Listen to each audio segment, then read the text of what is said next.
Hey, broken salespeople. So we are told that we can never criticize our competition, but sometimes we have to criticize our competition. I teach you the right way how on this episode of the Broken Salespeople Podcast.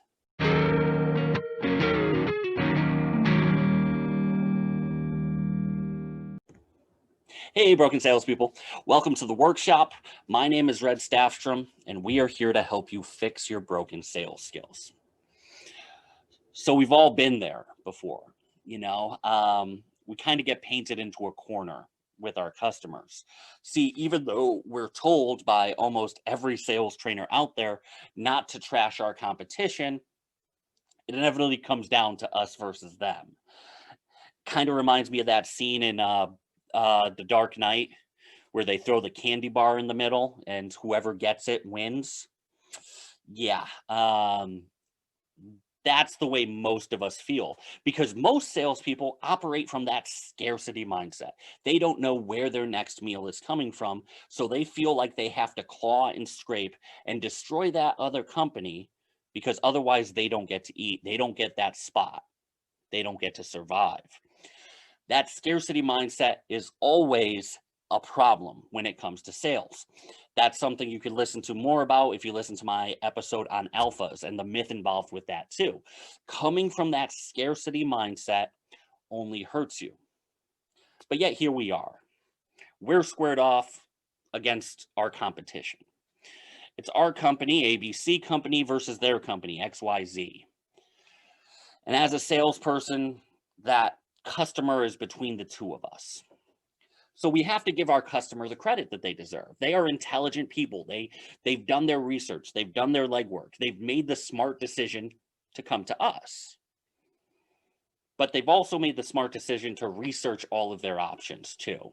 And they came and they saw what that other company offered. And by trashing them to say that that customer isn't making the right decision is pretty much calling your customer stupid. Really is. It's an insult to them to say, no, that's a garbage company. They don't know what they're doing. They're going to ruin what you're trying to build. That's disingenuous. It's actually known as a straw man argument. A straw man argument is something where you frame the other side in a way that is easily picked apart. And it's one of the prime fallacies out there. It's a strategy you see a lot when it comes to politics. Politicians often like to frame the other side as this cartoonish stereotype in order to rip it apart easier. Liberals in the US are seen as these elitist, vegan, hyper yuppie, hippie kind of people. And Republicans are seen as these redneck yokels with meth addictions. Neither is true. Both of them are false, but you see politicians purposefully try to frame the other side in this way because it makes it easier. It makes it a straw man. It's a scarecrow to knock down that takes zero effort. It's like fighting a crash test dummy. It's easy and it deserves no credit whatsoever. So you need to make sure when you're talking to your customer about the other company, about XYZ company, that you're framing them as a strong man. You frame them as accomplishing and being on the same level as you are. Because if it's between you and it's between them, then they see you guys as equals. They're 50-50 because if they were 51-49, they would have went with the other company or they would have already signed with you. Give them the credit that you and your competition are on equal footing. Whether it's true or not, it doesn't matter. In your customer's eyes, they are. So how do you do that? Well, you give them the credit that they're due. You tell them what they're really good at. You give them that benefit of being the strong man as opposed to being the straw man. I always like to give at least 2 compliments to every one backhanded compliment because a backhanded compliment can still work. So in the coaching world, I work with real estate coaches. That's what I do right now. I consult real estate agents on getting coaching, on getting marketing. And obviously, there's a lot of people in that space, a lot of really good people. They have helped agents build tremendous businesses. But that doesn't mean that they're a better fit for my customer than I am. So one company in particular that I'm thinking of is a very old school sales practitioner, very dial for dollars kind of mindset. How many phone calls? Here are the scripts. Pick up the phone dial, pick up the phone dial. Don't even create a social media account. Now, he has helped tens of thousands of agents. Easy. Easy, he's helped that many people. He has made people a lot of money by forcing them to do prospecting. I cannot argue with that. I have to present that coach with that particular light because that's what the truth is. He has earned the recognition that he has earned, and I have to give that up. But that doesn't mean that that coach is the right fit for the customer that I have in front of me. See, because the customer I have in front of me isn't having a problem with sales. He's not having a problem with talking to people. He doesn't worry about what to say next. He doesn't need scripts.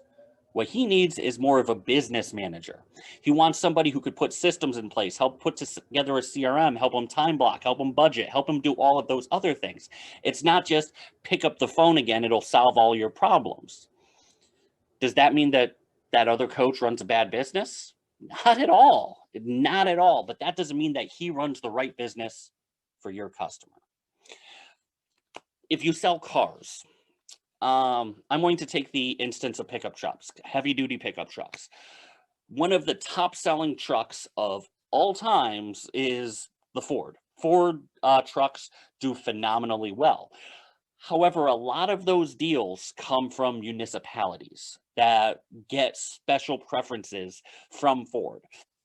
So that skews the numbers quite a bit.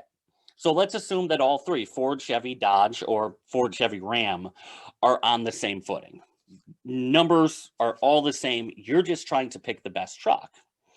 Well, the best engine, in my mind, is the Cummins diesel that you find in the Dodge. The best transmission is the Chevy, the Allison's transmission. Ford isn't really the best at either, but Dodge doesn't have a great transmission and Chevy doesn't have a great engine. So Ford works because it's a B plus student in both, while Dodge is an A plus engine, a C transmission, and vice versa for the Chevy. All of them are good trucks. They're all at that B plus average. It's just a matter of what the preference is. What do you like? Do you want to make sure that you have that smooth ride? Do you want the power of the engine or the smooth ride of a transition? Or do you just not want to worry about it ever and have a Ford that's going to stay on the road forever and ever? All of them are good options. It's a matter of what matters the most to your competition. Did I trash Dodge? Did I trash Chevy? Did I trash Ford? In my mind, not really. I just said what their specialties are.